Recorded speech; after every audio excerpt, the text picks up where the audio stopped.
Hello, New York Giants fans, and welcome back to the Valentine's Views podcast here on YouTube. Please like, share, and subscribe to support the channel. All right, it must really be April and it must really be really close to the NFL draft because we have arrived at one of my favorite shows of the year. I have Matt Waldman of the Rookie Scouting Portfolio on the show today, and folks, before I even let Matt speak, I'm just going to say, settle in for a while. This is not going to be one of my usual half hour, 35-minute shows. We're going to be here for a good bit, and so settle in and get ready to learn a whole lot about quarterback play. Matt, thank you as always for hopping on, and as I said, I always look forward to this chat. Hey, well, so do I. It's a pleasure, and it's nice to be able to have an outlet where we can have a healthy discussion, if I'm going to put it nicely, on on football topics. Absolutely. And the Giants continue to be a fascinating team, and I like a lot of where the Giants are going, even though maybe fans are frustrated with what the expectations were versus the reality. They intrigue me this year. Matt, but let's be real. You're not happy about talking to me. You're happy about the fact that talking to me means that blasted RSP annual draft guide is done. That's what you're happy about. It means I you're am done. I am probably happy about that, but I also can say I'm happy coming back and being able to see that Daniel Jones is out in New York, and maybe even in higher priority that Malik Neighbors started off so strong, even with or without a quarterback. Absolutely, absolutely. And this is the first time in a long time that I've had a chance to talk to you, and Daniel Jones has not been the topic of conversation. And as you kind of indicated, that's we don't know where it's going to go, but I think it was time, and I think that's a good place for the Giants to be. It is, and I think when you look at this team, Brian Dable gets a chance to at least I feel like under his regime, now we're seeing that the trenches are promising. See some promising work along the offensive line, the defensive front. It seems like this team is maybe 2 to 3 players away from being a solid wild card team. That's kind of what I think. I mean, like you look at whether it's a star running back or a development of a promising running back in Tyrone Tracy, Mm-hmm. or whether it's a second receiver who can have more long term potential than Darius Slayton, y- you know, or it's along those lines, or it's a quarterback of the future who gets some time to sit, which would be an amazing thing, and being in a quarterback room with, I would argue, with a guy who can show you how it's done, and a quarterback who's a very smart quarterback, but can probably also show you how it isn't supposed to be done in certain respects in Jameis Winston. But there's benefits to Jameis as well. So it's a good quarterback room for a young quarterback, even though some people might look at it and say, they'll look at the narratives of with the media stuff involving Russell Wilson and James Winston and go, how can that be a good quarterback room? But I think in a lot of ways it can. We can talk about that. Yeah, and actually, Matt, let's actually start there. Okay. Okay, for the simple reason that I know because you wrote it in your guide, which I have read most of the quarterback chapter at this point, probably a couple of times in preparation for this. I know that you probably like Russell Wilson as a quarterback more than a lot of people do at this point in time. And and I will say this, I was also in favor of the Giants signing Jameis Winston as well. Not as a 17-game starter, but because he has the reputation of being a good teammate. He's a guy who was a former number 1 overall pick. He's had ups, he's had downs, and he's a guy that that I think would be perfectly willing and perfectly positioned to really help a young quarterback understand what it is that he's getting himself into. But with all of that, my question is this. Entering the draft, the Giants have spent most of their free agent capital on the defensive side of the ball. They brought back Darius Slayton, they brought back guard Greg Van Roten. They basically have kept the band together on offense, with the exception of the quarterback room. How much, when you look at a 3-14 team that maybe, maybe lost 5 games last year that you could argue were losses driven by quarterback play, how much can Russell Wilson himself at 37 years of age change a team that was 31st in the league in offense a year ago? Honestly, I think he can. I think if we're going to estimate a number, I would say if it was last year, I think it could have been 6 of those 8 games. I think, and then at least directly, and then I would say indirectly, it might have been 8 of those games, and then might have also changed the fortunes of games that may have seemed like they were out of reach early on. And the reason I say that isn't because Russell Wilson has an unbelievable arm or that his ability to buy time is what it was when he was at his peak in Seattle. But one of the things that happened with Russell Wilson last year, at least from what it looks like from through the media circles, is that he lit up Cincinnati early in his starts with the Steelers. And a lot of what he did was changing plays at the line of scrimmage. Well, it was the media basically reported that it was leaked that after that Cincinnati game, Wilson was told not to deviate from the script with play changes. And then I think that probably got Russell Wilson on the wrong side of the coaching staff because there's thoughts that he may have leaked that. Um, but when you look at that, you want a quarterback who can make changes at the line of scrimmage. You want a quarterback who's going to get your team into good plays. And I know that their offensive coordinator has had a reputation for being more about his scheme and less about his players. And there's been lots of questions about his scheme is good. He's a good play caller. He has a good scheme, but the downside of the scheme is that it hasn't been as good at really fitting the player into the scheme and maximizing the talents of certain players. So that can be the weak side of it. And I think with Brian Dable, I think we've seen at Buffalo back in this past that he was good at molding what he did to players. And so Wilson's ability and I watched Justin Fields before they brought in Wilson. And the thing about Justin Fields was he did not make strong decision making how you manage a game. He missed reads that he should have made, and he had decisions on high leverage situations like third downs and red zone where he missed opportunities and mismanaged them on a level where the stats may have looked good, but it was the difference in game. It was the difference in the game or in outcomes of key drives because of that bad decision making. And Russell Wilson is a strong decision maker who puts the ball in a position for his receivers to win it. And that's great for Malik Neighbors. And he's good in the play action game. So this is a team that Wilson could provide a lot of stability from that perspective.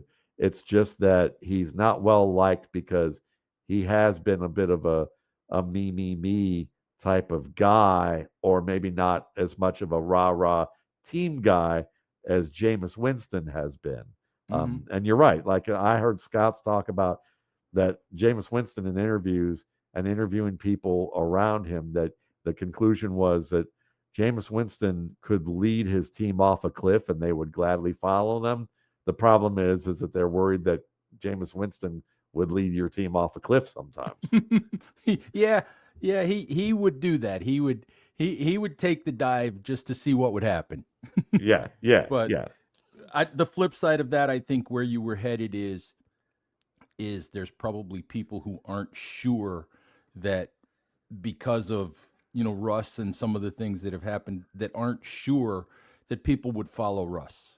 yeah. And I think that's the tough part is that when you watch the best of Russell Wilson, you see a player who has an undying belief that he can help, that his team can win. Go back and watch that NFC Championship game against Aaron Rodgers and the Packers. And it was probably one of the worst halves of football I've ever seen Russell Wilson play in the first half. And then in hindsight, we see him on the sideline saying things that, people, a lot of the national media likes to call him hokey and like having, grandpa type of, corny types of things, and that it seems disingenuous. But I actually think that more of it's genuine than meets the eye. It's funny that he's seen that way, but Tim Tebow gets love for his aw shucks kind of Mm-hmm. behavior. But what's funny is Russell Wilson in the second half of that game was on the sideline talking about believing that, what could happen. And he was a big reason why they came roaring back to win that game. And then the next year, when they lost to the Panthers, and the Panthers were way ahead in Carolina, and the Panthers went to the Super Bowl.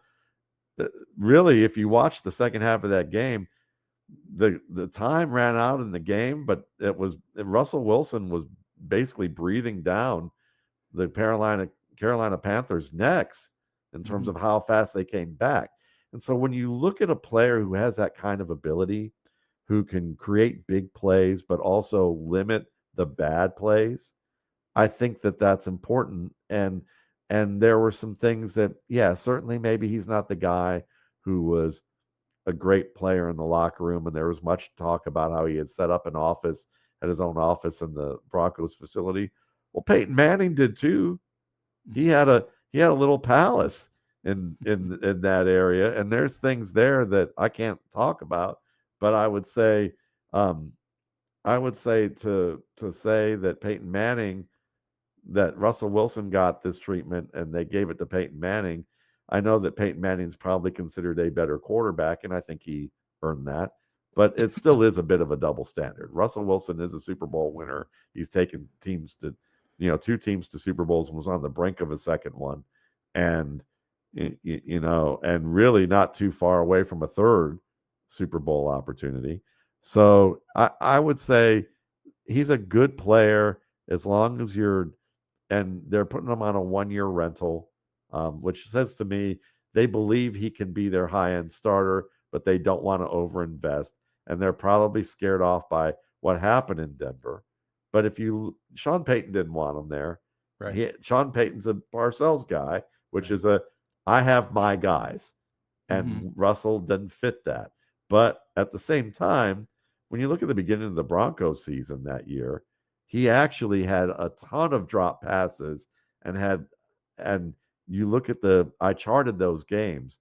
He actually looked very good early in the season, and then the offense just completely fell apart, and the team fell apart, and a lot of that was coaching, a lot of that was young players, um, and unforced errors. So I'm a believer that Wilson can give you one more year, and he could give you a wild card round type of season, um, based on the talent that's there, because you're giving him time. Mm-hmm. He's a much better pocket player than Daniel Jones was, even at his advanced age. He may not have the arm, but his touch in the deep game is still as good as anybody's out there, and that's a good thing for these receivers that they have now, and who they'll bring in if they bring anybody in. Absolutely. Hey, you talked about Brian Dable a little bit. And as we transition into talking about this quarterback class, I think we need to talk about Brian Dable. We need to talk about the Giants organization and where they are. There was a lot of chatter at the end of last season about whether Daboll would keep his job, about whether GM Joe Shane would keep his job. And, my 2 cents at this point is that I think Joe Shane's on firmer ground than Brian Daboll. But what all of that leads to is John Mara basically said, these guys are on the hot seat. They've got another year, but I need to feel better at the end of at the end of the 2025 season than he did at the end of 2024. So the question becomes, as the Giants look at a quarterback of the future, which Joe Shane has never drafted a quarterback. With Daniel Jones, the situation was always, I don't think they wanted to put a true challenger there. I think they wanted to ride that and see where it went, whether that was a good decision or a bad one. It is what it is. But we all know how John Mara felt about Daniel Jones, too. The question becomes, you and I have debated many times why NFL teams are successful with quarterback development and quarterback evaluation and why they aren't. And we'll get into some of that later on as well. But the real question right now is, with the situation that Brian Daboll is in, are the New York Giants a good place for a young quarterback, for a rookie quarterback? Whether we talk about Shedeur Sanders or Jaylen Milroe, I'm not even going to talk about Cam Ward because that's not going to happen. But Jackson Dart, Tyler Shuck, any of these young quarterbacks, are the Giants a good place for a rookie quarterback to land right now? I think so. I think so. Because while it seems like the GM and the coach on to varying levels are on shaky ground from a Giants perspective, the one thing that I've always admired about the Giants is that they tend to be patient and see the course about things. They tend to give people an opportunity to grow and develop. And I think that in the background, while the positions that everyone sees in the forefront haven't worked out as well as they would like, at least the quarterback position, in the background they've built a solid nucleus, and they're not that far away from becoming a really strong nucleus as a team. So to me, the fact that they said, all right, we're going to give Brian Daboll one more year because he never really had his guy. I mean, you could argue from the outside and that Brian Daboll was kind of saddled with a player that really wasn't going to have the level of upside that people thought. And because they didn't want to bring in competition, it was basically Daniel Jones or bust, and it was bust, for the most part. So Brian Daboll's working with bust, that was basically what's going on. So they're being patient enough to say, okay, we have a feeling, we know Brian Daboll's going to get a job somewhere pretty quickly when we let him go. It may not be as a head coach, but it'll definitely be as an offensive coordinator. And if the sticking point is that he hasn't had the figurehead of an offense that's been worthwhile, we got to give him a chance. So this is the good thing. You gave him two veterans, and Wilson, who we've just talked about, and Winston, who I think in his strong moments looks like a top NFL quarterback. He just sometimes isn't on the same page with his receivers with certain routes, and it looks like he's making horrific plays that he doesn't see the defense, and then sometimes he doesn't see the defense as well as he should. But you've seen some improvement with his feet throughout his career, especially in New Orleans, where he's a little quicker and tighten things up more often, and you're seeing the results of that in terms of his pocket movement and his overall efforts. And I think that he can be a decent starter with some high upside. And that Malik Neighbors could probably break records if they have to put Jameis Winston in there, because he will probably never veer away. But the Matt, point I have to say this quickly. yeah, As you're talking about Jameis Winston, I was thinking the low end of Jameis Winston's play. You know what that looks like? It looks like me playing for my 8th grade flag football team and throwing game losing interceptions in the Yes. final moments, throwing game Yeah. losing pick sixes, mind you, in Yeah. the final moments of games, which I very, very truly absolutely did. Yeah. so See, so there you that's what it go. looks like, that's what it feels like. Yeah, for sure. But the thing is now you have a quarterback room with two seasoned veterans who have played for multiple teams, who have worked with multiple coaches and systems, who have been to the playoffs, who've been to Super Bowls, who have won and lost Super Bowls, um, in dramatic fashion. Um, and as a result of that, all that collective experience in a quarterback room is really important. And to have a quarterback, if you draft one this year, regardless of what happens to the coach, the GM, and those quarterbacks in the future, he's going to have one full year to sit and watch. And this is more important. People talk about development, and I've talked a lot about how teams don't develop players as much as it looks. It's more about scheme and game plan. But what's important is that these players are have coaches on their own who are helping develop the techniques and help them work on certain concepts, and they can do that. They do that off away from the facility. Okay. But what's valuable to sit is about bandwidth. And I'll explain this way. Okay. Patrick Mahomes didn't become a better quarterback technically or as much conceptually about reading coverage and identifying leverage because he was learning from Alex Smith. Alex Smith, I've joked, when it comes to processing the field, has the processing speed of an economist, where we're all feeling the pain of a recession, and a year later, Alex comes up with the data and says, "Yep, we're officially in a recession." And the average guy's like, "Yeah, thanks for telling me that." For academic reasons, that's great, but Alex Smith was often a beat or two or three late to throw the ball, even late in his career. But what Alex Smith brought to Patrick Mahomes, where Patrick Mahomes was sitting, wasn't about drop footwork technique or arm platforms or reading the leverage of the cover three defender in the flat or anything like that. It was about how to manage a game.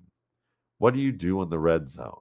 What do you do in the black zone? How you sometimes take the checkdowns in situations where it's important to do that so that you prolong drives and keep the playbook open.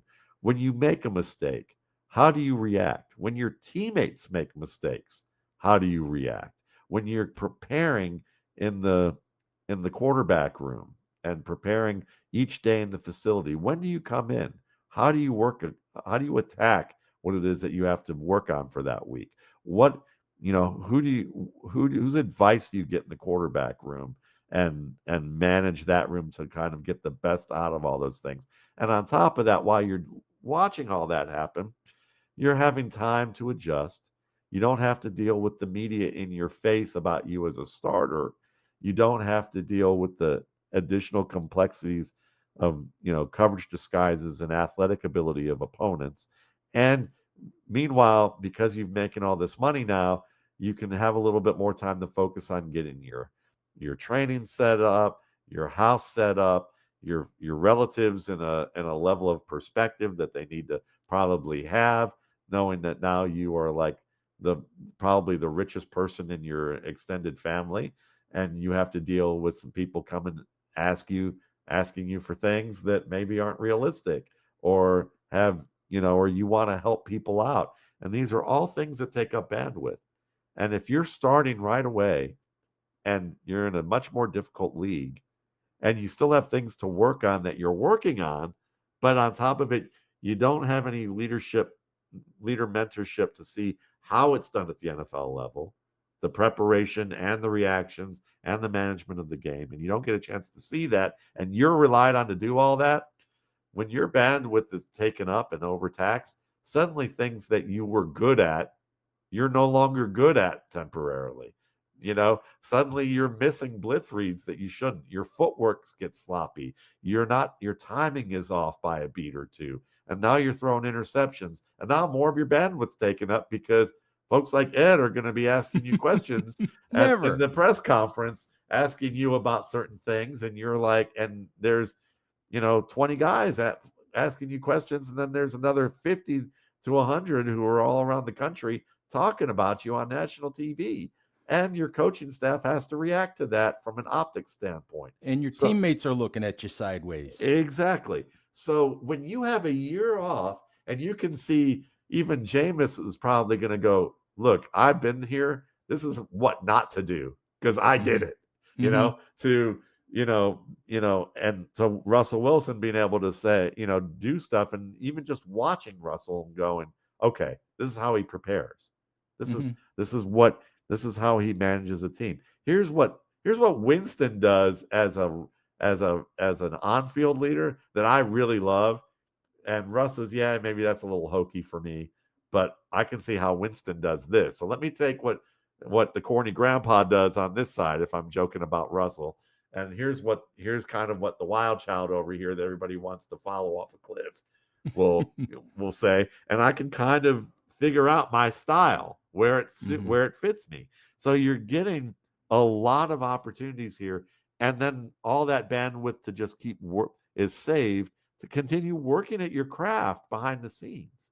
And that's going to make you a lot better, when you do step on the field, because you've had time to at least conserve bandwidth in that fashion. And if it doesn't work out next year and they don't re-sign Russ and they fire Dable and do all that, at least you've learned enough about how to prepare behind the scenes to then face the challenge of learning a new scheme. It's still not ideal, Right. but it's better than playing and being thrown every which way and not having veteran leadership mentorship in front of you, and then being forced to look at a second scheme Right. and not knowing how to approach it the way a pro would. Right. A lot of that's about being a pro and what it involves, and what being new to the league involves, and that's all stuff that a lot of people don't consider. They just expect guys to walk in and play.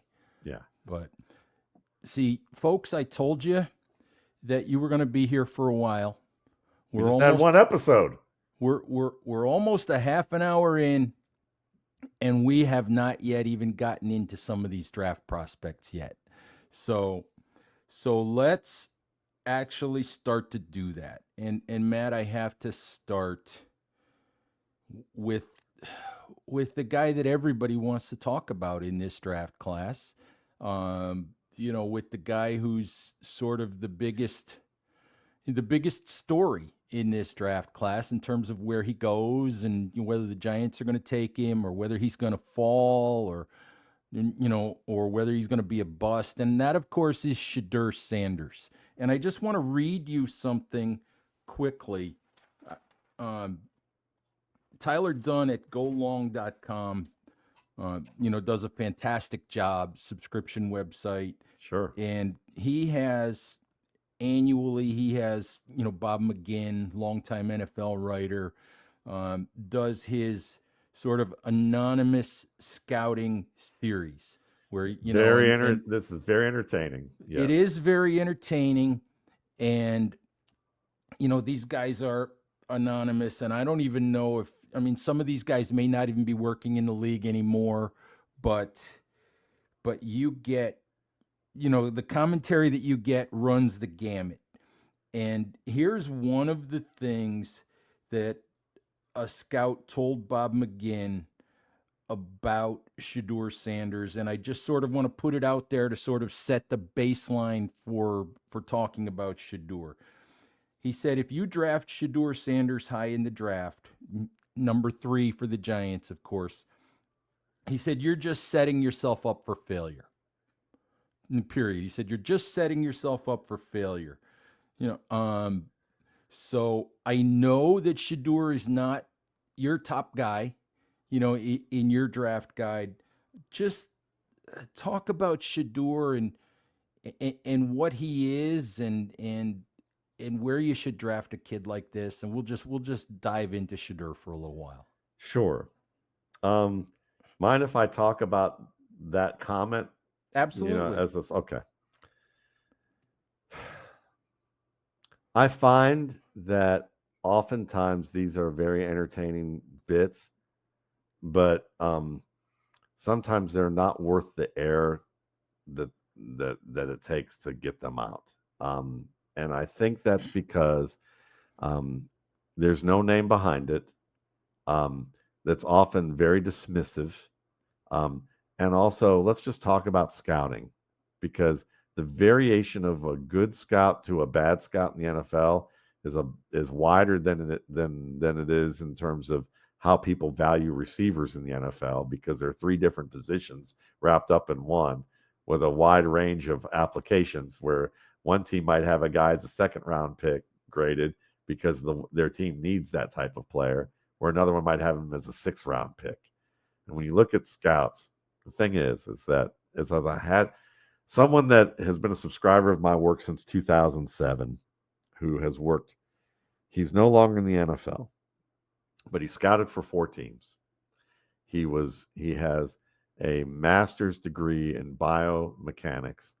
He has a master's degree in stats.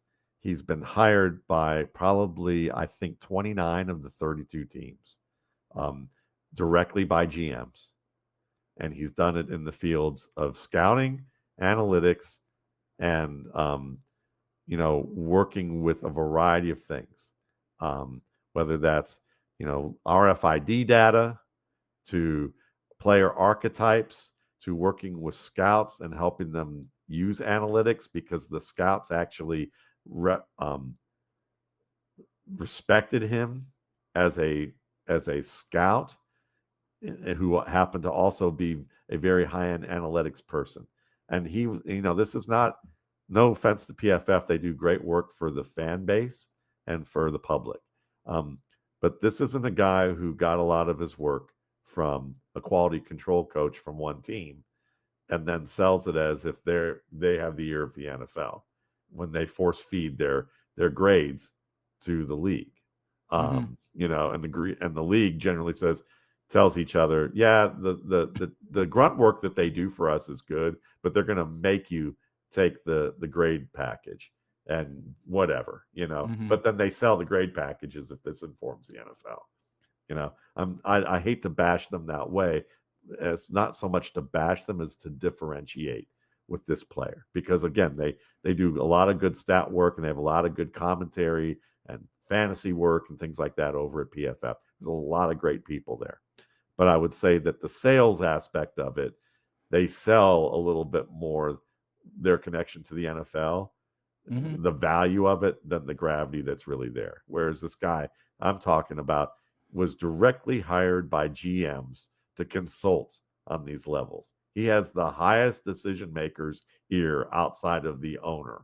Mm-hmm. Okay. And so when we talked about players over the past decade and a half, and I say, and he'll say things to me like, listen, um, when it comes to scouts and judging character and judging leadership, he said it's all over the board because some organizations take the time to hire a someone with maybe an industrial psychology background or a law enforcement background or both, and they let those guys formulate the questions that the scouts are going to ask to collect the data in the interviews, or they're the ones conducting the interviews, and then they're the ones that actually take the information and tell the leadership, this is what we're gaining from this information.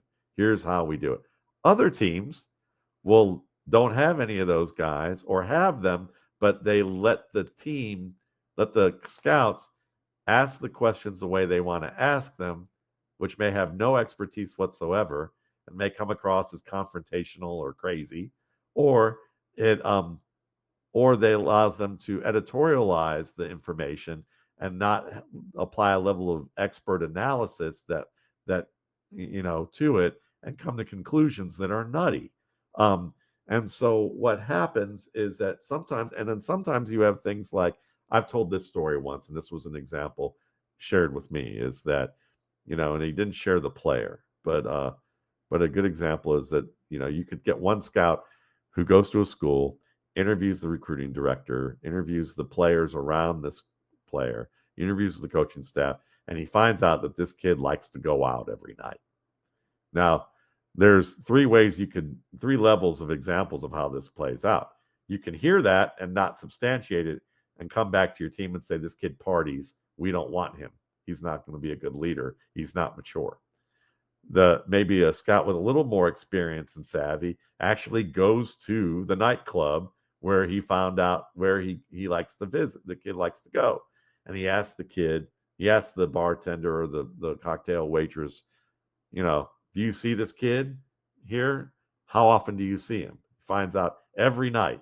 And he's like, oh, wow. Okay, well, thank you. And then he goes and tells that bit. And everybody's like, wow, you did your digging. Then the third scout does all of that, goes there and asks them the question. They say, yeah, every night. Well, when does he get here? 7:30. What time does he leave? No later than 9. Does he drink? No.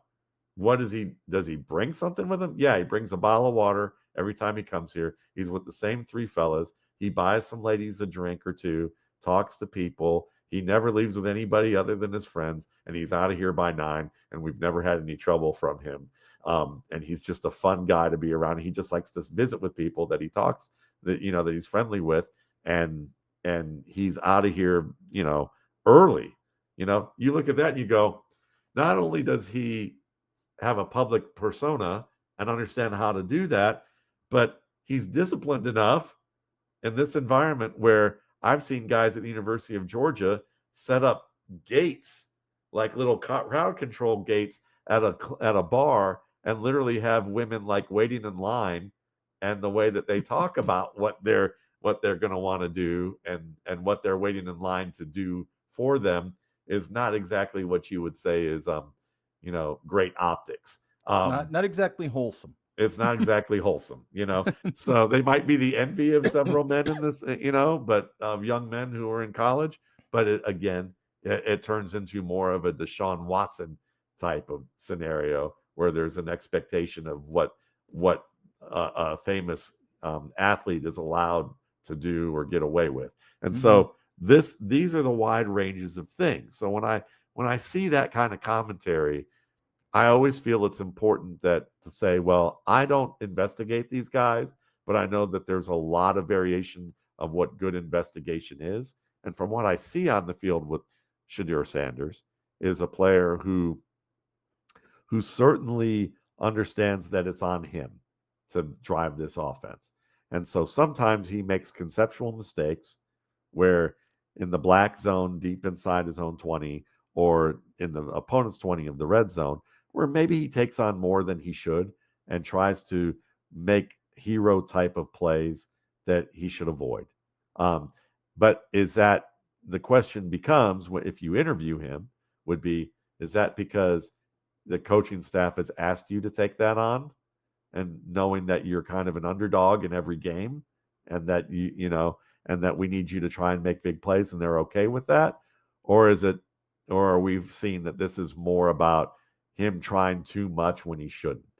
And a lot of this is correctable. Josh Allen had these issues throughout his career, his early part of his career in college and early pros. The other thing that you may look at with Shedeur Sanders is, how does he respond to mistakes?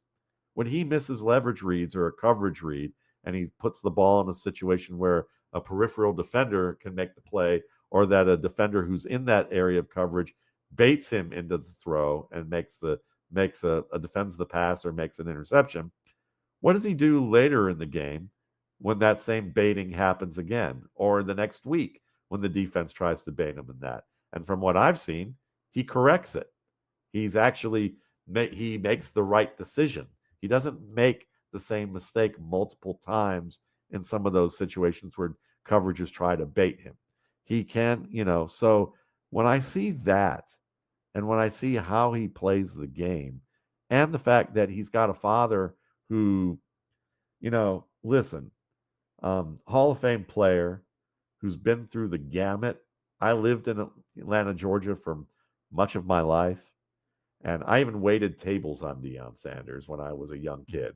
And it was just after he got arrested, literally from walking distance from my house, outside of a grocery store, because he got a verbal argument with an overzealous police officer because he parked in a fire lane at 12:30 at night where there was no, I know in New York it's different, but in my little town of Duluth, Georgia, where I was at that time, everything closed down after 10. So there's nobody in the parking lot at 12:30 at night. So you get some something from the pharmacy for his pregnant partner, at that time. And the cop wrote him up. I knew a Philadelphia cop who used to complain about these cops. He was a drug and narcotics officer, and he talked about how overzealous the police were during this time. And he was part of the Rizzo um, office at that time when he was a cop doing extraditions and drug busts. Okay, so uh, you know he's had a father who's been through that gamut of highs and lows, and he's had a father who's always put them in the limelight, and they've always been in the limelight. On the one hand, maybe that means he's spoiled. On the other hand, it might mean that he's used to all of this stuff, and that he is and that this is not going to occupy his bandwidth in a bad way. And from accounts that I'm hearing, I've heard the opposite accounts, where that he's actually a pretty good kid, and he's pretty seasoned to a lot of what's going on around him, and he seems to manage it reasonably well, and that the tabloid stuff about him is tabloid stuff. um, and that he seems to keep that in perspective. And if you're looking for someone who might give you the steadiest baseline of quarterback play of the top top 3 or 4 guys in this class, he might be the guy. He might never be better than the best version of Geno Smith, or Baker Mayfield, um, but he's maybe the least likely to be an absolute bust. Hmm. And the question becomes, you look at the Giants at 3. If if the if the best of Shedeur is, as you said, Geno Smith. Joe Shane said the other day, he said, if we take a quarterback this high, we want to be able to win a Super Bowl with that quarterback. We want to be able to win NFC East titles with this quarterback. If if he's Geno Smith, he's still QB4 in the NFC East. Yep. So the question becomes, if he's Geno Smith, if he's Baker Mayfield, if he's Tua, which are the comps that you used for Shedeur, in your guide this year, can you take him and think, we can go win Super Bowls with this guy? I think the answer is yes, but it will be harder, and that means that how that would have to work. There's a lot of ifs with that. It'll be if Shane stays in place, if Dable stays in place, if the development timeline isn't too long, and they can keep their core nucleus in place, and if they add another strong talent at wide receiver and or tight end or at running backs. Like they have, like their game breakers are, if they get Malik Neighbors and say somehow they got Ashton Jonty, as somebody on one of my shows suggested, okay, Mm-hmm. and somehow they had that type, or they get a player who turns out to be that level of talent. Say like a guy like Taj Brooks, I like at running back. Say he turns into the next Le'Veon Bell like player, or like a mid-career Frank Gore type of runner, and you pair him with Tyrone Tracy, and you have Malik Neighbors, and then you've got a strong defense. Yes, that could happen, but you need more. You're going to need everyone to stay with the Giants during that playoff window and have that team be really strong. And Shador's going to give you good, really strong games, but he's not going to be the one that most often pulls the game out, you know, on his own.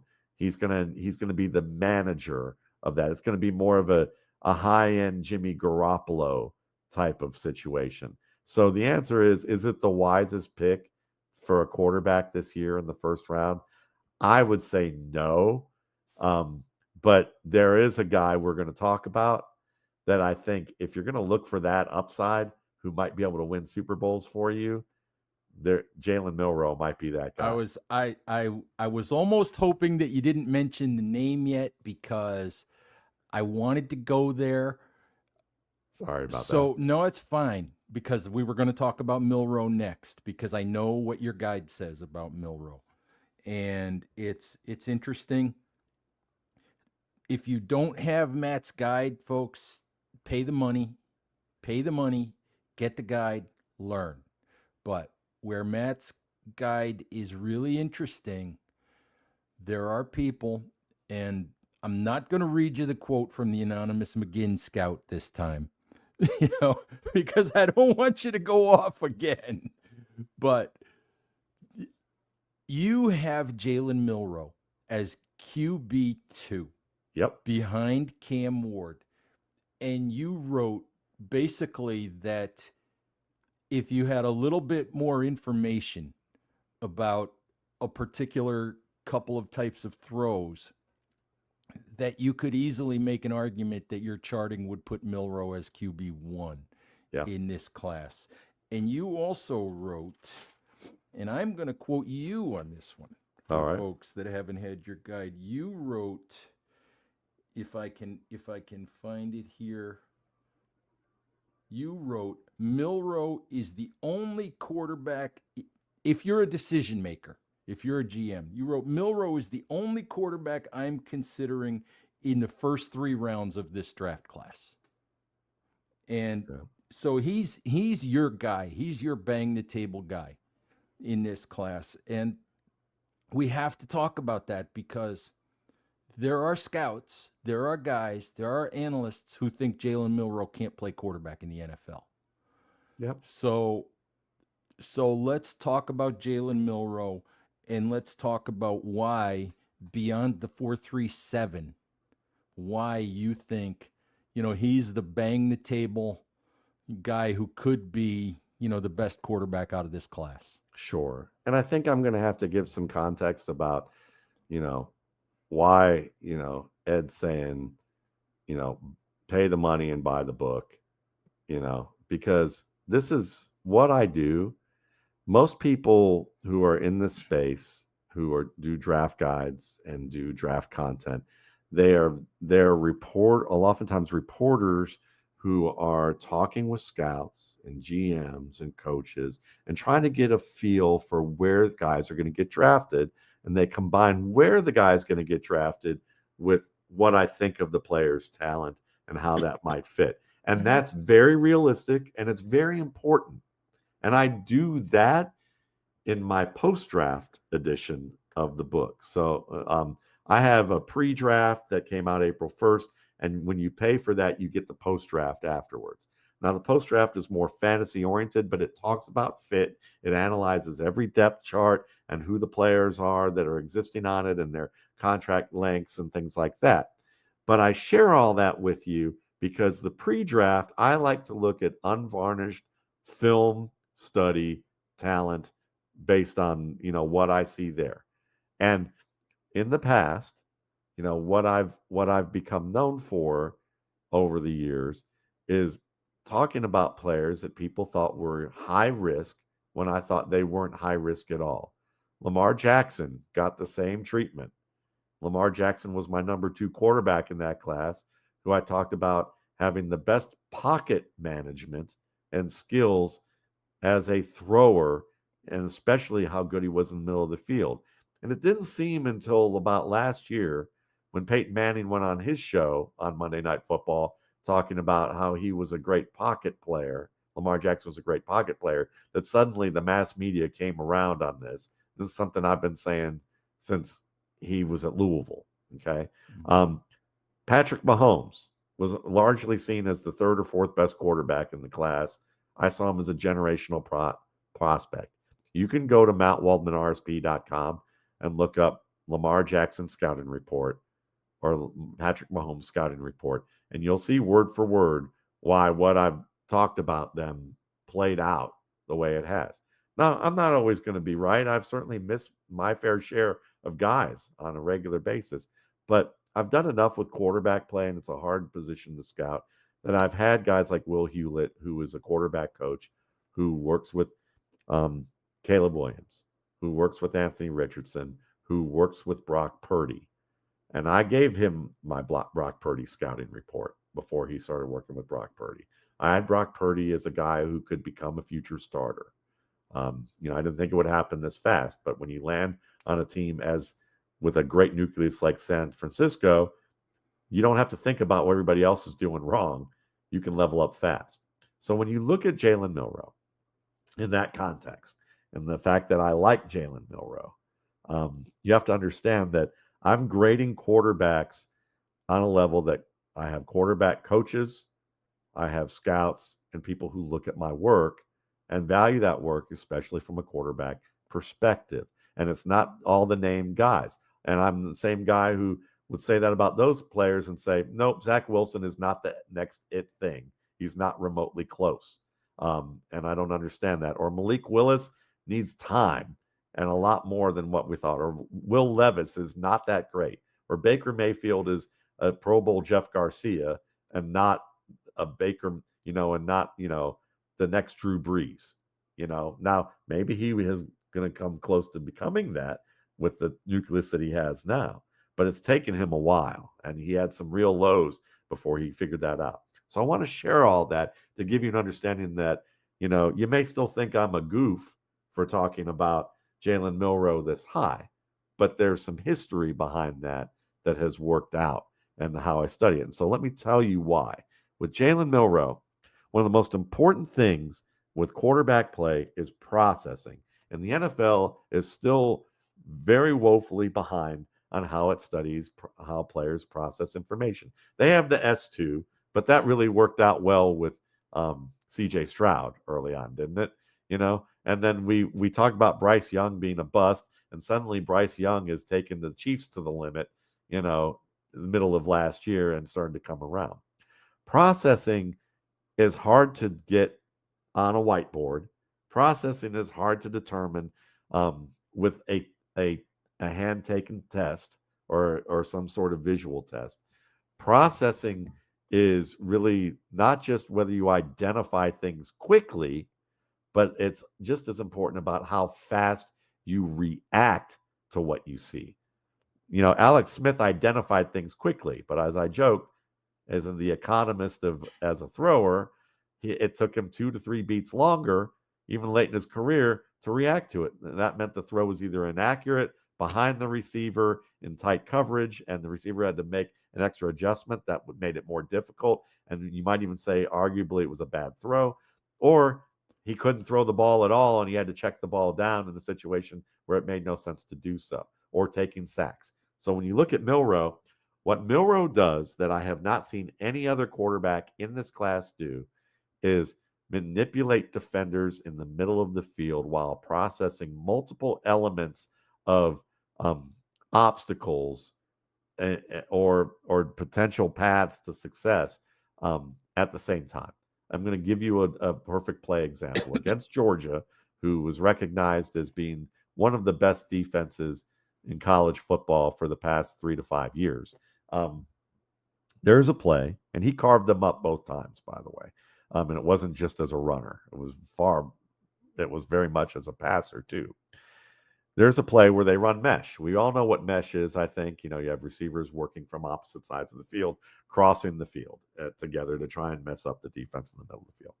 And Milroe sees a blitz. That there's going to be indications of a blitz off of his I believe his right side. I've seen it with his left side doing the same thing, but on this play it was the right side. And the blitzing defender gets a push on the Georgia right guard early. Milroe drops back his 3 steps, looking to the right wide receiver at the right sideline as he drops, and then he finishes his drop looking and seeing the linebacker in the middle of the field. And he knows he's got to move that middle linebacker. This isn't the perfunctory, he holds the safety in the middle of the field during his 3 to 5 step drop and probably doesn't even do it long enough for people to, for the average commentator to say, look how he held that safety there, which everybody does. It's the most basic form of manipulation and usually the least skillful version of it. Middle of the field linebackers, moving them off their spot and doing it after your drop while you have a bull rush of your guard coming into your lap, and then and literally turning your head to your left. And with that happening and having the quiet feet in the pocket to stand your ground and not be the stereotypical running black quarterback that people don't want to say, but that's what they mean, who does things like Michael Vick used to do, which was drop his head, put the ball back. Watch just Kyler Murray. That's what Kyler Murray does. Not climbing the pocket, but literally making some dynamic move that breaks his containment where his pass protectors are actually doing a good job and forces his receivers to reroute, and he has to buy way more time, and it looks great on ESPN, but how many winning seasons has he had? None. Mm-hmm. None. Okay?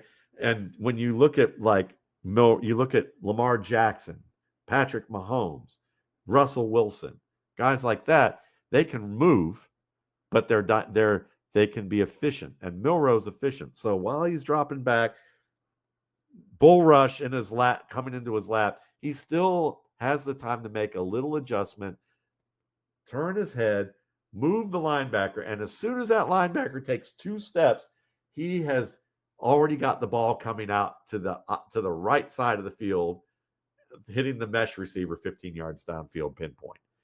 I've seen him do this multiple times. He is the most conceptually sound quarterback in this class. The problem that he has is that maybe the span of offense in terms of the expanse of what the offense asks him to do is a little tighter. Also, he doesn't throw with great touch. He Russell Wilson moonballs. That is the opposite of what he does. He throws the balls on a line, so he's going to have to learn to, maybe angle his body up mechanically Mm-hmm. and throw a little bit more touch on fades and things like that. But he has the quickest release in this class, the most compact release in this class. His drop footwork is sound. His ability to move in the pocket is quiet. You want those quiet feet. And so he can keep the integrity of the pocket while he's looking downfield. He can make 2 to 3 reads. He has smaller hands, big deal. They're a quarter of an inch smaller than Joe Burrow's. Hasn't hurt Joe Burrow. Um, he had a lot of fumbles? Yes, but if you look at the Nick Saban-less offensive line at Alabama, they were as porous as Swiss cheese, and he got a lot of blindside hits that a lot of quarterbacks I saw in this draft fumble from those types of hits. So I'm not so concerned about the hands unless you say that he's going to be playing in outdoors in Minnesota, which isn't happening, or in Cleveland's weather in the past, which isn't quite the same as it is now. So when I look at him, and then the fact is that, oh yeah, he runs the ball, and he looks like Matt Forte in the open field. Um, yeah, you add that onto the equation, and you say maybe he needs more time to develop the expansive skills in terms of what an expanded NFL scheme is going to ask him to do. But the things that he does well now, he does with a level of mastery that's higher than the quarterbacks who may do more but don't do it nearly as well. So for me, when someone says Jaylen Milroe isn't a quarterback, um, that fits what I've had you know, colleagues say to me who've interviewed some more scouts than I have in some cases, and they say if I were to make an estimation, um, more than 60% of the league still views quarterback evaluation from Bill Polian's point of view when Bill Polian said Lamar Jackson isn't a quarterback. And it worked for Bill years ago. He was a hell of a GM, but it's an outdated notion, rooted in things that maybe it's just the game's gone by him in that respect. Let me ask you one more Milroe question before we move on to just some brief comments on a couple of other guys in the class. There are people who watched Jaylen Milroe throw at the Senior Bowl and throw balls into the dirt and hit receivers in the ankles, and there are people who say he can't throw. He doesn't throw with accuracy. You used the phrase in your Milroe breakdown, you used the phrase accuracy potential with Milroe. Um, Curious what that means exactly, as a thrower of the football in terms of accuracy potential. Well, what we're talking about here is like, for instance, I grade players, um, and I do charting of multiple games.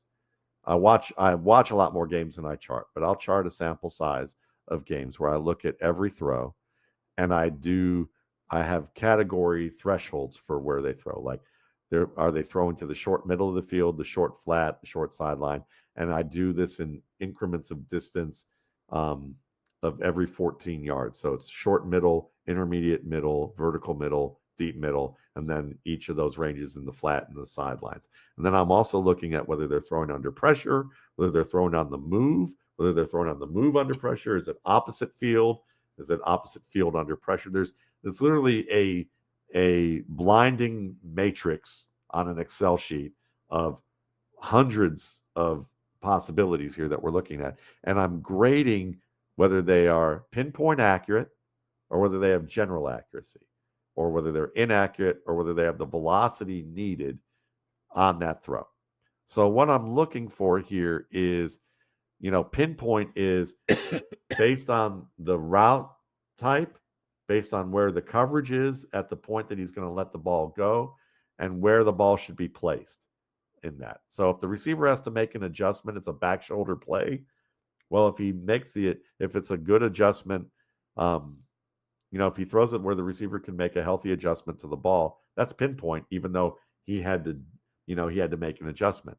Whereas if he led a receiver into a defender where he could have thrown it back shoulder, that's general accuracy, you know. So those are things that I'm looking at. When I look at Milroe, his short accuracy, I'm comparing it to next gen stats of the average NFL starting quarterbacks, of what their completion percentages are and all of these things. And his pinpoint accuracy in the short range is at or above just pretty much every category. And if it isn't, it's maybe one pass away from being that, and there's enough general accuracy to say the accuracy potential is strong He there. meets the threshold. He meets the threshold. So sometimes the general to me is the potential accuracy, and if Mhm. you have he has some categories where maybe the general accuracy has to help him get to the pinpoint, Mhm. and so I say that. But his vertical accuracy, that was a smaller sample size, was strong. The vert, so you look at them from these perspectives, on platform accuracy, off platform accuracy, opposite field accuracy, mobile accuracy. Um, there's some good work there, but the sample size and the vertical and the deep game weren't as heavy as I wanted them to be. And so while from an eyeball standpoint, I saw good examples of Mhm. pinpoint accuracy in those ranges, from what I saw charting wise, it wasn't as existent. So I Right. said the potential Okay. accuracy is Right. there, but I could not project that and give him the Mhm. higher grade. If I did, he Okay. easily would have been QB1. Gotcha. Just in some areas, there's just not enough throws. So Yeah. I need to ask you about two more guys. Yeah. Um, the the media narrative in this class, the media narrative is that Jackson Dart is QB3. Um, I hate to tell you how many mock drafts I've done because I do a weekly 7 round Giants mock draft. And I just did a mock draft as the Giants GM for Pro Football Network. I've done countless mock drafts where I have taken Travis Hunter or Abdul Carter and passed on Shedeur Sanders at number 3, um, Love it. and and either and, and either traded back into round 1 for Jackson Dart or taken Jackson Dart if he falls to 34. Now, you're going to tell me why I'm nuts because you have Jackson Dart as QB7. on your board. And the only other thing I'm going to say is when I look at Dart, I understand the imperfections, but using the old Bill Parcells rule in terms of number of starts, this is the youngest quarterback in the class with 45 starts already under his belt. So if you use that measure, I think he's still 21 years old. Why can't he get better at some of the things that he doesn't do well? So now you're going to tell me why Jackson Dart's the wrong pick in that case. Well, I'll say this. One thing that all that's great. I will add that Jackson Dart's QB5 on my board. Um, I thought he was so 7. no, Will Howard's 7, and Will Ah, Howard's in that range of journeyman starter if he develops over a long period of time. But Dart is my apologies to Jackson Dart. Sorry, Jackson. it's okay, but I still can give you some criticisms that would say why it might be risky. I would say, he still has a grade that I think is over that median where you could say he could develop into a starter. Um, he is very good as a short and low end intermediate range thrower. The charting on him is very good there. He is he has the potential to be a strong play action quarterback with long developing, with play fakes, a variety of short and long developing plays with where it involves him moving the pocket and being able to set up and then throw. Schemed plays like what you see with Jaden Daniels in the short range of the field, he'd be very good in that range of the field. Um, the problem with Jackson Dart right now is that anything beyond 25 yards is suspect with his pressure, with his passing. He is scattershot, literally all over the place. But he's either too long, too short, too wide, too far inside of his target, and it feels like no rhyme or reason why that is, other than that when he's forced to move his feet and reset in the pocket, his front foot gets longer than shoulder width, and then he's got to try and correct that, or he's leaving it uncorrected, and he's not in a rhythm to fire that ball out, and not in a stance where his mechanics are working consistently, and then the ball's coming out with inconsistent placement. Um, can he correct that? I think he can, but it's going to take some work. And then but the problem is I've also seen inaccuracies downfield in those ranges where his feet look good, And then I think of a guy like Jake Locker, who you look at him throw and you go, mechanically, it looks all fine, but he can't hit the broadside of a barn beyond certain ranges of the field. And that's the concern is, if he can figure out the intermediate to vertical game, look out. But if he can't, then he's a guy who you're really having to scheme up a lot for to get those big plays in space to other players. But he moves well. I think of him as kind of a JJ McCarthy, Jake Plummer type of player. Maybe McCarthy works out. We're gonna see that probably in Minnesota, that they're gonna Mm-hmm. try that for that to happen. But give Dart a year with Russell Wilson there, Mm-hmm. you know, I could see how that might be potentially good, especially if he's self-aware. Mm-hmm. And that's the thing. If he's self-aware and goes, okay, Russ, you throw the deep ball as good as anybody up the boundary. Mm-hmm. What are you doing? What Mm-hmm. do I need to work on? What am I not Mm-hmm. doing? Right. And pick Mm-hmm. that guy, or just study his tape Mm-hmm. and try and focus on that with a quarterback coach. Mm-hmm. Maybe we get that. And now you're looking at a player who I think has reasons for people to be excited about. But if he doesn't do that, and he's more like Drew Lock early in his career, where Peyton Manning calls him up and says, "Hey, anything you need, let me know." And he's like, "Thanks," hangs up the phone, and only calls him back when Teddy Bridgewater is there threatening his job. That's Mm-hmm. a different story. Yep. And the last guy I want to ask you about, there's always one. There's always one who, after you chart, after you study, after you break everything down, and I know you hate rankings. All Sure. right. You hate rankings and all of that. But there's always one, at least, that I look at in your ultimate rankings and I go, how in the heck did that guy get there? Yep. And your QB4 Yep. this year is Curtis Rourke out of Yep. Indiana. So I am very curious what you see in Curtis Rourke that maybe the community at large doesn't see. Sure. I think to begin with, what they don't see is things they choose not to want to look at, which is they don't want to they're trying to, again, we talk about how the draft community spends a large amount of its time trying to predict where these guys are going to go and combine both their scouting with what scouts and GMs and coaches are looking at in terms of the draft. Curtis Rourke is probably an undrafted or late day 3 guy. And the reason is he's getting his ACL repaired. And that's the central part of this story because um, this is his second ACL tear to the same knee.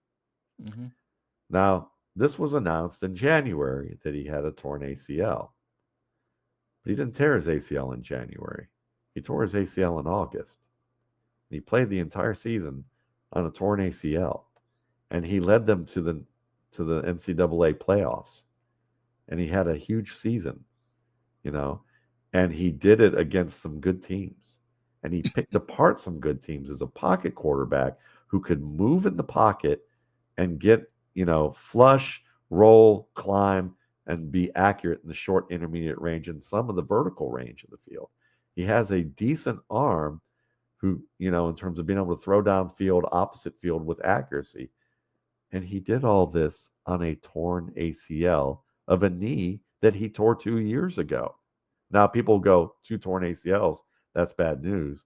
He's not, his knee's toast. Not necessarily. If it's just a torn ACL, it takes a long rehab, but that's fine. Now, if you've torn a meniscus, you've torn multiple ligaments in addition to that, that's an issue. Um, you know, but long term, if you just tore an ACL twice, it's not as big of a deal as you'd expect. And he's a pocket passer. So what you're seeing is a guy who reads the field well. This is a guy who had 3,000 yards and 29 touchdowns and 5 interceptions last year on a torn ACL. Okay. Now, and then he's, when you look at how he moves in the pocket, how he, you know, is clean with his footwork, compact with his release mechanics, how he holds middle of the field defenders to a side of the field so he can buy room for a target breaking from the opposite side of the field. He does this well in rhythm. He's, he sells things well. He's confident in tight windows. This is a guy who's going to be a good backup, regardless. I think, who has potential to grow into something more.